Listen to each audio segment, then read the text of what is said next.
আমরা কিন্তু এই আন্দোলনের পক্ষে শক্তি ছিলাম। জনগণ তো ঠিক করবে কে ক্ষমতায় যাবে।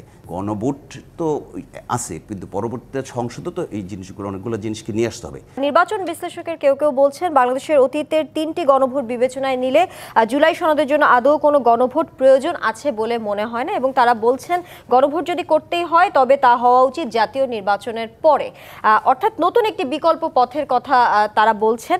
এটা কি সম্ভব কিনা, আর তখন কি এই বিতর্ক আসলে শেষ হবে নির্বাচনের দিন নাকি নির্বাচনের আগে গণভোট হবে, সেটা কি আসন্ন জাতীয় নির্বাচনের জন্য ভালো কিনা, যেহেতু রাজনৈতিক দলগুলোর মধ্যে মতের ভিন্নতা রয়েছে? রাজনৈতিক দলগুলোর মধ্যে ভিন্নতা তো হলো যাদেরকে ডেকেছে তাদের মধ্যে এখন নতুন করে শুরু হয়েছে।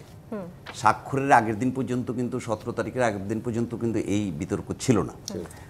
17 তারিখের পরে, বিশেষ করে এটা জমা দেওয়ার পরে ঐকমত্য কমিশনের সহসভাপতি যখন সভাপতির কাছে জমা দিলেন, তারপর থেকে এই বিতর্কটা মানে বেশি হয়েছে। তার বাইরে রাজনৈতিক দল আছে না, তারা বাইরে রাজনৈতিক শক্তি আছে না, তাদের নেতারা পালায় গেছে, তাদের পালায় গেছে, কিন্তু তাদের জনগণ রয়ে গেছে না, যারা ভোটার তারা রয়ে গেছে না। যারা 40% ভোট পাইলো বাংলাদেশে, কমতে কমতে আজকে মনে করেন তারা তলানিতে চলে গেছে, কিন্তু তাদের 20-25% ভোট তো আছে। 25% ভোটের জনসংখ্যা হিসাব করেন, 14 কোটি ভোটার যদি হয়, 25%-এ কত জনসংখ্যা আছে। এবং তার বাইরে পালিয়ে যাওয়ার বাইরে আমরা আছি, আমাদেরকে তো সেখানে করা হয় নাই। এখন আমাকে যেহেতু স্বাক্ষর নেওয়া হয় না, আমাকে ডাকা হয় নাই, আমি তো গণভোট দিয়ে বা গণভোট ছাড়া জুলাই সনদ বাস্তবায়ন করার জন্য আমি সংসদে যদি যাই, আমার কোনো বাধ্যবাধকতা থাকবে না। আমার সাথে জনগণের এই ব্যাপারে কোনো কমিটমেন্ট নেই, আমার সাথে জাতির কোনো কমিটমেন্ট নেই, এবং কমিটমেন্ট করার সুযোগটা আমাদের দলকে ডাকতে পারতো। আমরা কিন্তু এই আন্দোলনের পক্ষে শক্তি ছিলাম।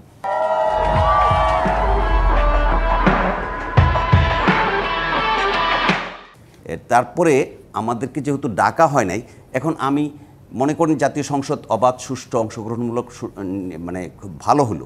সেই ক্ষেত্রে জনগণ তো ঠিক করবে কে ক্ষমতায় যাবে।